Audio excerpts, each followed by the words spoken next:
Boom. This is gonna be awesome. Okay, I'm gonna introduce this whole thing. First we're gonna clap to synchronize. 1, 2, 3. So we're both Caucasian musicians, so we can't fuck this up. 1. What? Okay, 1, 2, 3. Oh fuck, we nailed it. Yeah, I think that was great. Posture. God, it's like one side or the other too. That's too tight on that side. It's gotta be this side. Yeah. Yeah.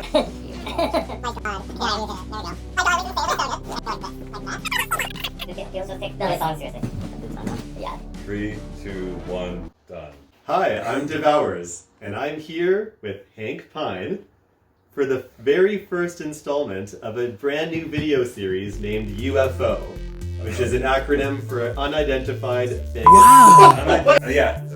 Wow! Object. Unidentified. Wow! That's what we're going with? Yeah, that's good. Okay, those are queer bears. Well, I'm thrilled to be here with Hank. This is a very special moment because Hank is promoting a new single named Life. And I have a handful of questions for Hank about this. So first off, I've been revisiting some late 90s, early 2000s CanCon. Mm-hmm. One song is Alive by Edwin. Are you familiar? Edwin was in another band? I'm Mother Earth. Okay. Yeah, so for people watching who aren't familiar, the song goes, "Ain't it good to be alive?" Does that ring a bell? Not at all. But Are you serious? Oh my god, it's like keep going. a total cheese factory, like one of the cheesiest, best CanCon singles. It was all over Much Music. It has one of the most like narcissistic, stupid, funny videos ever. What happens in the video? Okay, so the song is like a celebration of life in like the cheesiest way imaginable. Yeah. And it sounds like you listened to that song and decided to write a response to it of just like, actually no, life is like brutal and then you die. I mean, I do think that my song comes from a celebration of life standpoint. Yeah. I mean, I think that, excuse me, that's going to ruin this tape. The leather pants. Or it's going to enhance it. So it's, I guess, what I was going for, and it's a reaction to when I almost died one time. When I was 25, I was in a coma for a long time, and I was in the hospital a lot. And when I got out, I felt like I had this different view of life than a lot of people around me did, where I was cherishing every moment in a way that was kind of overwhelming. And that feeling was very strong and stuck with me. But gradually that feeling gets like beaten down by like paying rent and having to have a shitty job. You sort of become a little numbed to life. But that feeling, that crystallization, just being constantly overwhelmed by how beautiful everything is and how lucky everyone is, that's sort of the sentiment I was going for. Wow. Writing the song, I wanted to make sure that was balanced with all the shitty parts also. Yeah, I think that you did, right? Because like there are some like brutal, very realistic lyrics on it, but you're also saying life is what you make of it. Mm-hmm. And so, yeah, I think that you get that point across really well. But life is what you make of it is a double-edged sword, so it's a little bit poking fun at the secret. You know what the secret is? No. Okay, so it's like poking fun at the idea of manifesting. So we're told in our self-help new age culture that if you just think good things will happen to you, if you're unhappy, that's on you, basically. Right. Which is a very toxic way to look at life, because there are circumstances that are beyond our control. Yeah, I do think your mind can help, and a positive mindset can help. But to blame someone for being miserable because they're not thinking happy enough thoughts is toxic. Yeah. So when I say life is what you make of it, the first chorus, I feel like I believe it. And then the second chorus is poking fun of it. So the first chorus is life is bliss. Yeah. That's the first line. And the second chorus is life is shit. And so they're two the same words with opposite meanings. Yeah. Is the idea behind that. Yeah. Right on. Okay. The song is very ambitious. Yeah. It's a big, epic, ambitious song that has backing vocals. Who's on the song with you? Well, originally I was commissioned to write this song by the choir in Victoria, so shout out to the choir. And we performed it in a giant church with a choir of 200 people. Oh, you've already performed it live. Yeah. Amazing. And then it took a long time to get to recording it because I wasn't sure how to do it. I wanted to do all of the different styles, so it became a many different things. I did like a Frank Ocean kind of techno version of it, Oh. and then I did a rock version, like a Radiohead version of it, and then I had this choir version. So when I did the final, when I finally decided on the recording, I was like, well, I'll just do all of those. So I'll start off Frank Ocean, then I'll go Radiohead, and then I'll go with this sort of orchestral number at the end. Okay. So that's why it's like the ADHD version of the song where it goes through all the different styles that I performed it in. But originally it was a big choir piece, so one of the best moments of that is having 200 people say life is shit in harmony. Yeah. That was very proud of that moment. That's Wow. and the first ever performance. I was very nervous because I just wrote the song in the ferry on the way there, like was finalizing the lyrics. Okay. And so I'm reading them off this sheet. Voice is all like shaky because I can't remember the words exactly. But it's a very special performance for that because it's the first time it was ever done. Right on. Yeah. So I did Summer Golf with Shirley Nome, and she just slayed it. And like, you can give her Mariah Carey riffs, you can have her do punk rock screaming, whatever you Shirley want. is talented for sure, and a little bit of a local legend. She's been around for a long time. How did your paths cross initially? Like, do you go a long ways back? I was a fan, basically. She's very funny. She's wickedly funny. So I just was a fan, and then we became co-writers and friends. I wrote a TV pilot, and I got her to be my script doctor. So so this album, she's on every song, and on this particular song, there's about 40, I don't know, maybe more takes of her harmonizing with herself. Okay, you just dropped a huge spoiler. You mentioned album. Yeah. I'm gonna ask about that in a sec, but I just want to focus on the song for another second here. The song is called Life. It's about life, your experiences, your perspective.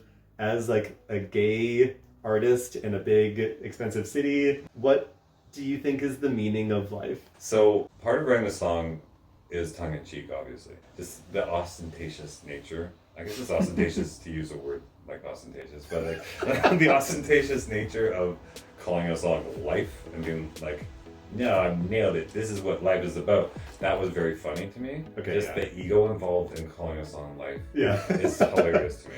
So, and then how do you write another song ever if you're gonna have a song called life? Like, is this the last song ever, right? Turns out it isn't. But I spent a long time on it. There's reams and reams of paper of lines that are discarded. It used to be filthy. Like, it was a very dirty song. But then I realized I was performing it in a church, with a choir, and people. So this is the cleaner version. Like, it's still a little, there's some racing lines in there that I could not cut. Yeah. But it's still the cleanest version of the song. And what was the meaning of life?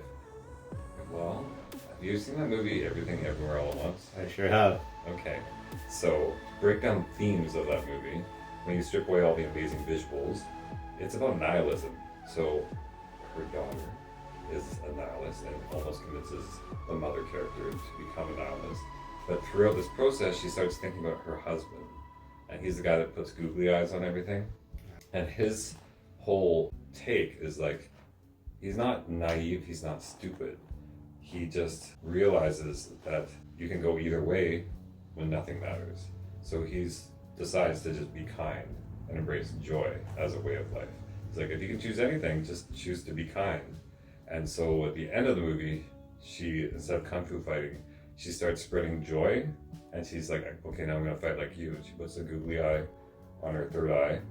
And she starts like satisfying everyone's desires because she can do anything with these powers. I feel like we spoiler warning on this for people who haven't seen the movie. Well, if you haven't seen the movie, it came out years ago, and go see, watch it many times. It is good. Thank you for explaining what the movie's about. I saw it at a party and was distracted and was like, this seems really cool and creative, and I didn't actually understand the first time you just... the deeper meanings and themes. So that was awesome. Thank you. Yeah. Really good movie. Check it out. Who would you say are musical influences on this song? I was hearing Bohemian Rhapsody by Queen, for sure. The back half of Under the Bridge by Red Hot Chili Peppers, maybe. But yeah, I was curious to know who you would cite as influences for this song. I have Under the Bridge stuck in my head. Under the bridge downtown. So, yeah, but the big choral. That homage at the end, that's the Breeders, that's Kim Deal, that's Pixies. That's what I was going for. Cool. So the chord progression is very 90s, very Nirvana and Pixies and Breeders. So I wanted to have Brooders outro basically. Something about space, I can't remember my own song right now. And so I shift into a very conscious David Bowie voice, homage for those parts. So I'm trying to hit all of my influences. Also Leonard Cohen, just the idea of these little pithy rhyming couplets is very Leonard Cohen to me. And so he was a huge influence. Okay. For sure. How do you feel being in space right now? I mean, it's kind of smells like farts in here, but that's just part of space travel that is not talked about. It's just the recycled air and the weird diet. So, yeah, I can't wait to breathe fresh air again. Yeah, same for And the sure. sound of the passing spaceships going by, meditative almost. Yeah, summer goth. Would you? I mean, you're all in black right now. Like, are you a summer goth? I usually dress in my everyday life very normcore. Like the goth runs deep in here. It's not outwardly dress all black unless I'm on stage. I don't dress, I don't wear my Nazgul gauntlets, to go shopping or anything. Okay. But yeah. What about you? Would you say the goth is inside you all the time? Yeah. The moodiness is very inside of me. I didn't really grow up goth. I grew up just kind of like wearing boring. Well, like up until grade 8 or so, I wore lots of like rainbow clothes. Like I was really obviously gay, and then in high school I just got scared and didn't want to get beaten up, and so I just wore like Quicksilver t-shirts and stuff, and just like boring khakis, and just like did what I had to get through high school. Here's another fun one for you. Okay. Do you want to be single right now? Why do you ask? Are you hitting on me? You are single. Yeah. It's complicated. Do you want, like, are you searching for love right now in 2025? Yeah, I think so. I'm not. I mean, it's one of those things you're supposed to not be looking for it, and that's when it shows up. Yeah. But I can't seem to figure it also out. think I know that saying as well, and then I stop searching, and then just nothing happens, and then I go back on the dating apps, and then nothing happens. Well, I mean, I'm very busy. Does that sound bad? Busy. We're all busy. Yeah. Everyone's busy. When guys say that to me, it's like, I'm just super busy. It's like, bitch, we all busy. Like, everyone's busy. They all got their stuff going on. However, the more I get involved in the music career biz, the more lonely it gets. Basically turning into Lady Gaga right now. On this trajectory, it's lonely at the top, and I am just climbing, ascending like a shuttle into space. And it's hard to maintain those relationships unless it's someone that understands. And that's a rare thing.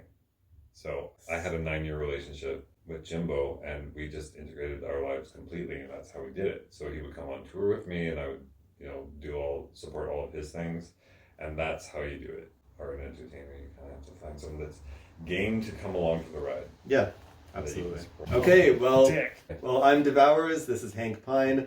Hank, where can people find your music? It's on all the streaming services, but as an independent musician, I just want to say Spotify is evil. It doesn't pay anyone. So go to Bandcamp. MySpace. When you go to MySpace, it's not actually there, but it's there. Yeah. What a weird world that everything's just there forever. Are you on Bandcamp? I am. Go to Is it Hank on Bandcamp? Yeah. UFO stand for again? Unidentified objects. Oh, that's good. I like it. It's us. Also, and then you can do the next one. Do you want me to repeat? Yeah. Okay. Hi, I'm Devours, and I'm with Hank Pine today, and we are on Gays on Film, where we talk about music. So yeah, gays on film, but not the kind that you want to see. The naked one. We're wearing clothes. I mean, you're wearing shorts, but I don't know. Gays on Film. Hi, I'm Devours, and I'm with Hank Pine, and you are watching Gaze on Film, where we discuss music. Great. We're just gonna stare to the side. Hi, I'm Hank Pine. This is my radio voice. I'm sitting here with Devours, and you're watching Adrift in Queer Space. Okay, this last one is you. Hi, I'm Devours, and I'm here with my friend Hank Pine, and you are watching Glam, Slam, and Lorazepam, and we're in space. Yeah, that makes sense. Yeah. Hey, this one's gonna be hard. Hi. Let me try that again. Hi. That's sultry. My voice is so low. Yeah, that's terrible. I think UFO's gotta be it. Okay. Like we're literally in space. I know. Okay. Unidentified biggity objects. Alright, let's laugh. Well, I take it seriously. Okay, now I'll try one. Is it objects or object? Also, Trixie and Catch have a show called So Ours Could Just Be a Sound. Like, and you're watching Make a sound, yeah. What's that? How would you spell that in a search engine? H. So it's like a bit backwards. Although it's not good. It's gonna get us demonetized for saying faggoty. We're punk. Or punk. I forgot. So easy to forget. Okay. Your bulge is like gonna be the highlight of that entire I don't video. think he That can was see it. Crazy.